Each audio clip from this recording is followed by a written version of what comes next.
Brasileiros e brasileiras, e aí pessoal, tudo bem? Pra quem não me conhece, meu nome é Calfani, esse aqui é meu canal, Calfani Mimimi em cima do muro. Deixa seu comentário, eu respondo a tudo que você deixa aqui, me dá uma bola e compartilha. Eu quero chegar nos 700 e esse número não chega de jeito nenhum, gente. Me ajuda! Ai, gente, vamos lá. Eu vou comentar aqui sobre o último vídeo que a mamãe falei, mas eu vou aproveitar para dar um compilado do que a extrema-direita fez aí, Nando Moura, Rox e tal. Até o Mourão contribuiu, né, nesse problema aí que aconteceu no Ceará, né, cara, esses ataques terroristas devido à iniciativa da Secretaria de Segurança de, vamos dizer, afunilar, piorar, aumentar o controle do sistema prisional e criar medidas de, como é que eu vou poder dizer, de combate real à criminalidade, meio que isolando e meio que tirando o poder das facções dentro dos presídios. Óbvio que isso é da retaliação, o próprio secretário de segurança fala isso, mas fala que é um caminho que é meio que inevitável. Depois você dá uma olhadinha na entrevista do Datena, eu acho que não está na internet disponível. Tem gente que colocou lá, não sei até quando vai ficar no ar, né? Mas ele comenta e o Datena comenta isso também anterior a isso, né? Que em algum momento a gente tem que combater a criminalidade, não dá para ficar deixando solto, né? E alguns dados que eu vou falar antes disso é que a polícia do Ceará, porque a gente está ouvindo falar como se o pessoal tivesse largado, né, cara? Mas até onde me consta, é uma polícia que recebe bastante investimento. O policial do Ceará, por exemplo, ele está ganhando aí 3.400, se eu não me engano, em média, enquanto o policial de São Paulo está ganhando 2.900. Pô, pera aí, cara. São Paulo, Ceará. Pô, e São Paulo paga menos do que o Ceará. O Ceará tem uma preocupação maior com o seu policial. Isso é coisa pra gente se pensar, né, cara? Pra não ficar falando besteira de que, pô, os caras estão largados, que abandonou a segurança pública e tal. Pode até ser que não esteja na excelência, e não é, obviamente que não é, tem vários problemas. Mas pra gente criticar, a gente tem que ter um mínimo de embasamento, né? Pra não ficar falando muita besteira aí pela internet. E até onde me consta, pelo aquilo que a gente compara da polícia do Ceará, não vou dizer que é a melhor polícia do país, mas sem dúvida não está entre as piores, sem dúvida nenhuma. Então, vamos lá. O que eu quero comentar. Primeiro que ele vai falando no vídeo dele sobre a situação do Ceará e tal, fala sobre as mídias, cuidado com a mídia tradicional, porque a mídia tradicional vai meio que distorcer, vai trazer uma informação que não é exatamente aquilo. E as mídias alternativas, essas sim, essas têm a informação pura, né? Que é aquele negócio legal. Tipo, como ele próprio é uma mídia alternativa, você vai tomar ele como meio de informação, ou seja, você é maluco se fizer isso, né? Mas vamos lá. Aí primeiro que ele comenta que a intervenção do Rio deu certo. Aonde? Em qual Rio de Janeiro? O que eu moro? Ah, não, senhor. Entendeu? Ele fala justamente dos números onde deu uma melhorada inquestionável, que justamente é o número de roubo de carga. O que isso é bom? É positivo, sim, senhor. Nesse aspecto ele está certo. Só que a gente teve aumento de assassinatos e aumento de assassinatos de agentes da segurança. Bem expressivo, quase 40%. Então, será que foi tão boa assim? Fora o custo de quase 1 bilhão nessa brincadeira. Sem falar que a gente teve um aumento gigantesco em Niterói, na região dos lagos, Búzios e na Baixada. Por quê? Porque concentrou quase 100 mil pessoas, 100 mil soldados dentro da capital. Obviamente, tinha mais soldado do que gente, dependendo do lugar que você fosse. Então, realmente, os roubos de rua diminuíram, porque não faltava contingente na rua, né? E de carga também, porque não faltava gente na rua. Agora, o que aconteceu? Acabou, diminuiu a bandidagem? Não, eles saíram do centro e se expandiram. Todas as regiões pioraram na criminalidade. Todas, sem exceção, fora a capital, entendeu? Então, tipo assim, de maneira geral, foi um fracasso, na minha opinião. Se eu quiser relevar ser muito bonzinho, eu posso dizer, na melhor das hipóteses, que poderia ter feito uma opção melhor. Assim, mas agora, sucesso, ou foi bom ou não, o saldo é negativo, sem dúvida nenhuma. Sem dúvida nenhuma.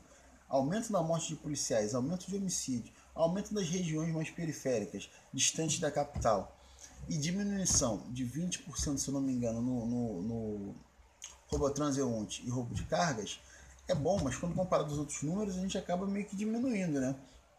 E será que essa intervenção ajudaria o Ceará? É algo para a gente parar e pensar. Então, continuando, ele fala, por exemplo, das férias. Fala assim, porra, gente, é beabá, gente. É só não ser burro. Porra, ele vai falar mais ou menos que em janeiro ele bota um monte de gente de férias. Gente, se Fortaleza é um lugar turístico, a época que ele mais recebe pessoas, mais turistas, que é a cidade mais enche, você acha que vai ser a época que mais vai ter policial de férias? Pô, cara, não tem lógica nenhuma. É óbvio que isso é errado. O Nando Moura, Rox, o próprio Mourão chegou a falar em 40% do contingente da polícia de férias. Isso tem lógica? Não tem. Só da gente parar assim pra pensar, pô, isso não tem lógica. Por mais que ele tenha falado, acho que vou dar uma confirmada, porque isso aí, cara, é gritante, esse número é gritante. E obviamente com o Eduardo Costa, ele confirmou que, porra, isso não tem lógica. Isso é mais uma fake news.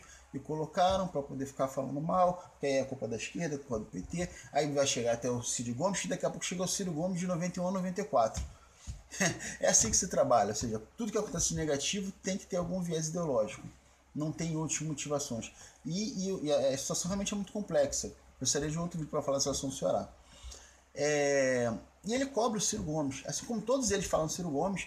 E uma mãe falou: chega a cobrar, cadê o Ciro Gomes? Eu falei: gente, o Ciro Gomes não é o governador do Ceará. O governador do Ceará é o Camilo do PT. Você quer cobrar alguém, você tem que cobrar o Camilo do PT, para que ele dê uma entrevista, uma coletiva, para que ele dê explicações, cobre ele um prazo, ou até o secretário de segurança, que tá se mostrando aí bem acessível, que tem entrevistas dele.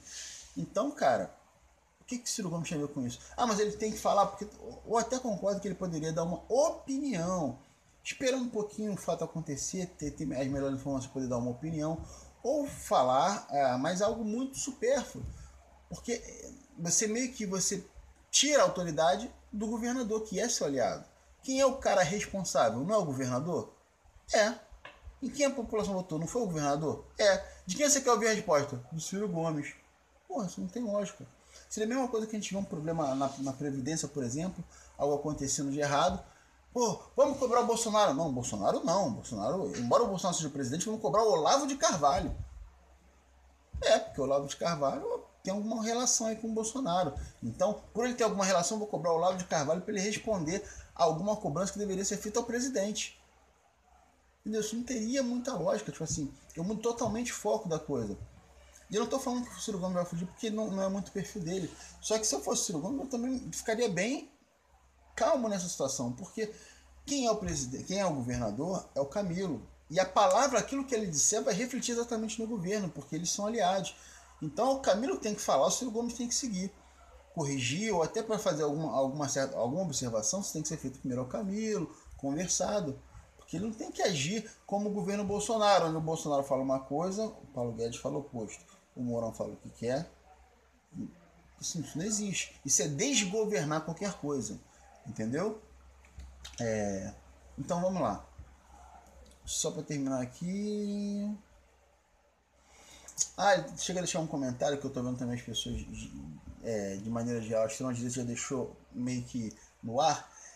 É que o PT estaria fazendo essa grande armação para forçar uma intervenção federal, para que o exército venha lá e tome o controle. Porque se o exército intervir, o que vai acontecer? Tranca a pauta. Ou seja, enquanto houver intervenção militar, você não pode votar nenhuma emenda constitucional na Câmara dos Deputados, dentro do Senado. Ou seja, está tendo intervenção militar, meio que o governo para. Aí o que é alegado? Porque fazendo isso, a pressão vai crescer para cima do Bolsonaro, porque vai estar em intervenção, ele não vai poder votar a previdência que ele tanto quer. Ok? Seria isso. Só que a prática, até onde a gente sabe, e isso aí está muito mais próximo da verdade do que a teoria que inventaram, é que o Bolsonaro, primeiro, não tem votos, não tem sequer um projeto fixo da Previdência. Isso é uma batalha de titãs. Como é que ele vai fazer? Que reforma ele vai aprovar? Será que ele vai aprovar? Será que ele já acabou com as divergências dele com o Paulo Guedes? O que realmente é necessário? Será que ele vai cortar os benefícios dos militares? Será que ele vai cortar o benefício dos políticos? Será que ele vai cortar o benefício dos juízes? Será que ele vai cortar só no povo e nos funcionários públicos? Então, cara, isso é muito mais complexo do que se imagina. Então não é a intervenção que vai acontecer agora. Se não tivesse essa intervenção esse mês, iria se votar a Previdência? Porra nenhuma, cara. Isso é muito mais difícil. ainda tem que se formar uma base, ainda tem que se votar o novo presidente da Câmara, que só se deve para a próxima legislatura, já mais para o meio e tal, quando se consolidar, porque ele não vai botar para votar algo para tomar a primeira derrota eleitoral. O que pode acontecer se ele botar agora.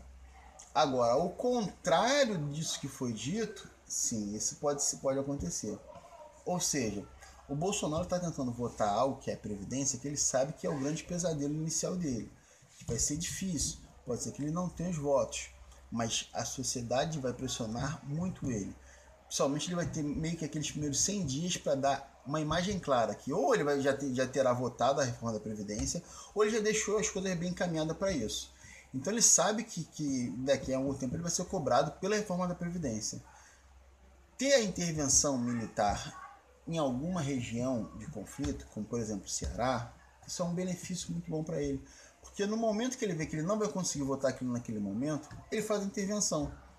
E aí a imprensa não vai poder cobrar ele, porque além dele colocar o foco da notícia na intervenção, ele vai alegar simplesmente que não pode votar. Por quê? Porque está tendo intervenção militar. Enquanto tiver intervenção, é proibido fazer qualquer tipo de votação. Ou seja, você fazer intervenções no momento correto pode virar uma carta na manga ou até um coringa do Bolsonaro para ganhar tempo na votação da Previdência. Porque até então isso é um pesadelo, algo que ele ainda não domina, que ele sabe que talvez nem consiga votar. Já se falou até em dividir a reforma, fazer em vários pedacinhos para tentar vencer de alguma forma essa reforma. Então, é isso que eu queria dizer hoje. Muito obrigado a todos que assistiram até agora. Até a próxima. Curte, compartilha, me dá uma bola. E essa semana eu vou colocar 3 outros canais aí de referência que seria bom que a gente desse um apoio. Fui!